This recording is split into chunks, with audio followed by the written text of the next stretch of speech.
but it looks to be more like Rayquaza's is just a tail beast. Oh, that'd be sick. So he's one of the tail beasts. So if you notice at the end of the episode, Gibeon's like, we found it. Found what? Rayquaza. The pendant was already found. You were It's the locating Rayquaza, that. yeah. So what they were looking for is Rayquaza. Why would you need the Rayquaza? That means you have some idea of what sources of energy you need to restore whatever ghetto mazo, if that makes sense for you. There's something you're trying to restore behind you.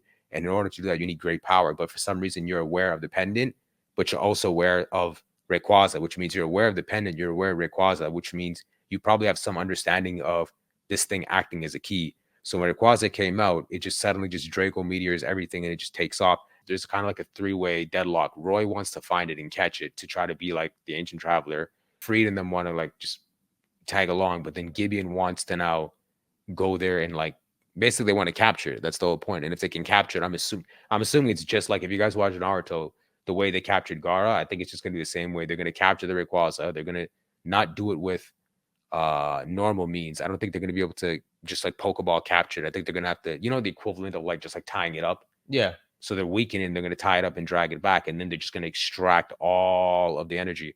Now, why I was saying the whole tail beast thing, if it's Terrapagos, then it makes sense why you would need Rayquaza, who's considered like an Omega Pokemon, but more importantly, he's already crystallized. So I don't know what that ties back into in terms of boosting the strength of that. Maybe that's what it is. Like he's a long-term terrestrialized thing. So all that to say, the ancient traveler clearly locked him. Like if you think of it, like if we took this in like a Naruto thing, right? If I was like the Sage of Six Paths, or even like something a bit further down, I don't know if you guys watched the anime of that anime, but if I'm trying to prevent the tail beast from ever being collected, the easiest thing I would do is like seal one and make it impossible for you to reach. Then you can't restore the full extent of what it is. That's kind of what Naruto is. They seal up a bunch of beasts amongst things. So why I'm saying that is because the ball, there's possibly like more than one of these. Let's just call them artifacts. There's potentially more than one artifact, and the pendant might be a key to unlocking each artifact in different areas. And maybe there's more than one Pokemon.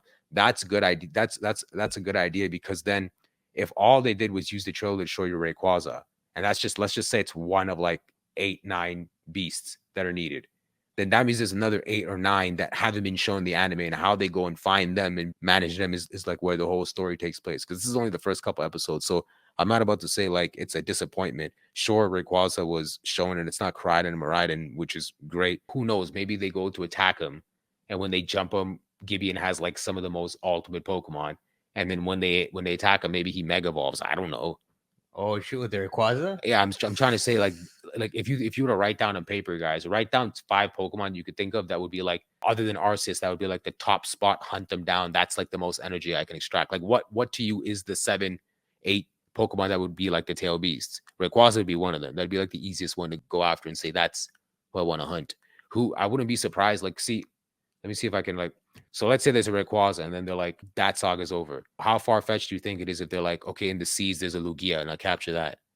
Don't do that, bro. That sounds too sick. The question is like, what's up with that terrestrialized form? Is that form unique of itself, or did Pokemon just do some weird Candlewick style thing just for the game? But yeah. Okay, so I think since they want to like inter promote that, once Pokemon terrestrialize in the show, they're gonna have the weird candles, just so they're excited to buy the games. They're like, well, I want to do this myself. But okay, that idea is so sick. So like, here's an idea, right? Let's imagine that big Terrapagus back then.